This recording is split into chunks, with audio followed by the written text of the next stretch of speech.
HL JJP के युवा प्रदेशाध्यक्ष दिग्विजय चौटाला का बयान। राहुल गांधी के वोट चोरी के आरोपों की जांच की उठाई मांग। कहा, वोट चोरी करना लोकतंत्र की हत्या है। बोले, वोट चोरी कर भाजपा दिखावे के लिए करती है प्रचार। जेजेपी भी बूथ स्तर पर करेगी वोटर लिस्ट की जांच। दिग्विजय चौटाला। बिहार चुनाव में जेजेपी देगी तेजस्वी यादव को समर्थन। दिग्विजय चौटाला। भाजपा सरकार ने की लोकतंत्र की हत्या, चुनाव आयोग के साथ मिलकर बना रहे सरकार। भिवानी पहुंचे जेजेपी नेता दिग्विजय चौटाला ने अपने चाचा अभय को फूहड़ की बजाय सभ्य भाषा बोलने की नसीहत दी। साथ ही राहुल गांधी के वोट चोरी के आरोपों पर सहमति जताते हुए इसकी जांच की भी मांग उठाई। बता दें कि आज देवीलाल सदन में जेजेपी युवा इकाई की जिला स्तरीय बैठक हुई, जिसमें युवा प्रदेशाध्यक्ष दिग्विजय चौटाला पहुंचे। इस दौरान उन्होंने मीडिया से बातचीत में राहुल गांधी के वोट चोरी के आरोपों पर सहमति जताते हुए अपने चाचा को सभ्य भाषा बोलने की नसीहत दी। साथ ही सीएम को डमी बताते हुए वोट चोरी का हिसाब मांगा। सबसे पहले दिग्विजय चौटाला ने रोहतक डीसी के साथ बर्ताव को लेकर अपने चाचा एवं इनेलो सुप्रीमो अभय चौटाला को नसीहत दी कि राजनीति में भाषा सभ्य होनी चाहिए और काम करवाने का तरीका आना चाहिए। उन्होंने कहा कि फूहड़ भाषा किसी को खुश करके केवल 2 मिनट ताली बजवा सकती है, पर ये लंबी राजनीति के लिए कारगर नहीं है। वहीं राहुल गांधी के वोट चोरी के आरोपों पर दिग्विजय ने सहमति जताई। उन्होंने कहा कि वोट चोरी कर सरकार बनाना लोकतंत्र की हत्या है। वहीं पूर्व सीएम भूपेंद्र हुड्डा के बैलेट पेपर से चुनाव की मांग पर कहा कि हम हुड्डा से पहले ही बैलेट पेपर से चुनाव के हक में हैं। दिग्विजय ने युवाओं से अपने गांव व वार्ड में अपने स्तर पर वोट चोरी की जांच करने की अपील की। इसके साथ ही दिग्विजय चौटाला ने कहा कि भाजपा वोट चोरी करती है और दिखावे के लिए हर चुनाव में प्रचार करती है। उन्होंने कहा कि ऐसा नहीं है तो हरियाणा सीएम व चुनाव आयोग जवाब दे कि एक व्यक्ति के 22 वोट कैसे बने। वहीं हरियाणा में नायब सरकार के 1 साल पूरा होने पर दिग्विजय ने कहा कि हरियाणा में चुने हुए नुमाइंदों का नहीं, अधिकारियों का राज है। हरियाणा में ऐसा लगता है जैसे राष्ट्रपति शासन लगा हो। उन्होंने सीएम को डमी कहने पर कहा कि ये जन जन की आवाज है। लोगों की आवाज परमात्मा डंका होता है और डंका बज रहा है और कह रहा है कि सीएम डमी है, डमी है। ऐसे में अब खुद सीएम को भी मान लेना चाहिए कि वो डमी है। अब देखना होगा कि दिग्विजय चौटाला द्वारा वोट चोरी के मुद्दे पर राहुल के आरोपों पर सहमति जताना और अपने चाचा अभय को नसीहत देना हरियाणा की राजनीति को कितना गर्माता है। चौधरी देवीलाल सदन भिवानी के भव्य प्रांगण में जननायक जनता पार्टी युवा इकाई प्रदेश की कार्यकारिणी की पहली मीटिंग रखी गई है। जब से मुझे प्रभार मिला है, पूरे प्रदेश में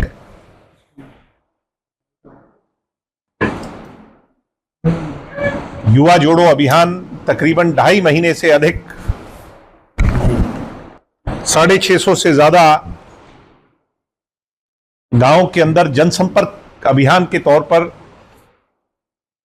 मुझे सभी कार्यकर्ताओं के साथ जाने का अवसर मिला। संगठन को प्रभावी और ताकतवर बनाने के लिए युवा जोड़ो अभियान की मुहिम प्रदेश के सभी 90 विधानसभा क्षेत्रों में एवं सभी जिलों में सुचारू रूप से चलाई गई। उसके पश्चात युवा योद्धा कार्यक्रम सिरसा जिला, कैथल जिला और अब आपने पीछे सोशल मीडिया के माध्यम से देखा, बहुत बड़ा आयोजन फरीदाबाद की धरती पर हुआ। हमारा एक ही लक्ष्य है, प्रदेश की 60% आबादी, जिसके आज के जो ज्वलंत मुद्दे हैं, बेरोजगारी का हो, क्राइम इंडेक्स की बढ़ोतरी का हो, एजुकेशन का हो, हेल्थ का हो, सीईटी के एग्जामिनेशन का हो, मूलभूत जरूरियात के जो उसके मुद्दे हैं, उस पर हम जनता को चेताएं, जगाएं और सरकार के सामने बड़ी चुनौती बनकर के खड़े हों, उन मुद्दों पर संघर्ष करें और युवाओं की सोच की जीत हो। इसके साथ साथ पूरे प्रदेश में ये जो 60% आबादी है, जो नौजवान योद्धा हैं इस हरियाणा प्रदेश के, जो हरियाणा प्रदेश का भविष्य है। आज 60 साल हो गए हरियाणा प्रदेश को, 1966 में हरियाणा बना था, 2025 में 60 साल पूरे कर लिए हरियाणा ने। 60 साल में हमारे प्रांत के लोगों ने बहुत कुर्बानियां देकर इस प्रदेश को बहुत मजबूत बनाया है। मगर अगले 40 साल जब ये प्रदेश 100 साल पूरे करेगा, उसकी जिम्मेवारी इन्हीं योद्धाओं के कंधों पर है। इसलिए हमें बहुत मेहनत करनी है और आज पहली कार्यकारिणी की मीटिंग हमने भिवानी के अंदर रखी है, डॉक्टर अजय सिंह चौटाला जी की कर्म भूमि पर रखी है। और यहां से अब 90 के 90 विधानसभा क्षेत्रों में हल्का स्तर पर संगठन कैसे खड़ा करना है, आज उस पर सब लोगों से खुल करके बातचीत होगी। ये विषय था। इसके अलावा कोई आपका सवाल है तो उसका जवाब। जो सबसे बड़ा मुद्दा खासकर विपक्ष का वो है वोट चोरी का। राहुल गांधी वोट चोरी का आरोप लगाते, बीजेपी किस संदर्भ में देखती है? इस बात में कोई दो राय नहीं।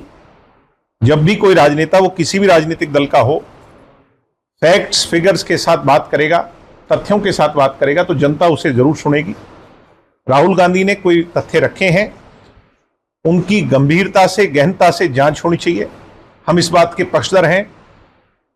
अगर इलेक्शन कमीशन इस स्तर पर जाकर के सत्तारूढ़ जो दल है उसके साथ बड़ी साजिश रच रहा है, तो ये हमारे देश की डेमोक्रेसी के लिए बहुत बड़ा चिंता का विषय है। ये डेमोक्रेसी की हत्या के बराबर है। मैं अपने सभी जागरूक नौजवानों से प्रदेश के कहूंगा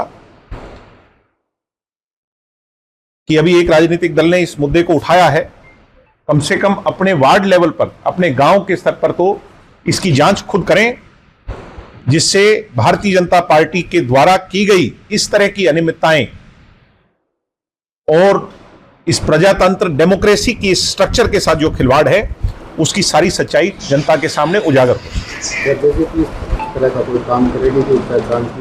निश्चित तौर पर अभी फैक्ट्स निकल करके आ रहे हैं और हम इस पर विचार करेंगे। करण चौटाला को कोई लीगल नोटिस भेजा गया? नहीं, मेरी तरफ से कोई नोटिस नहीं है। नोटिस हमारी पार्टी के प्रवक्ता हैं, डॉक्टर अजय सिंह चौटाला जी के साथी हैं, उनकी भावनाएं आहत हुई, जो बातें कही गई, वो एडवोकेट हैं, जिम्मेवार एडवोकेट होने के नाते उन्होंने अपने लीगल राइट्स को यूज कर करके एक व्यक्ति को नोटिस भेजा है और जवाब मांगा है।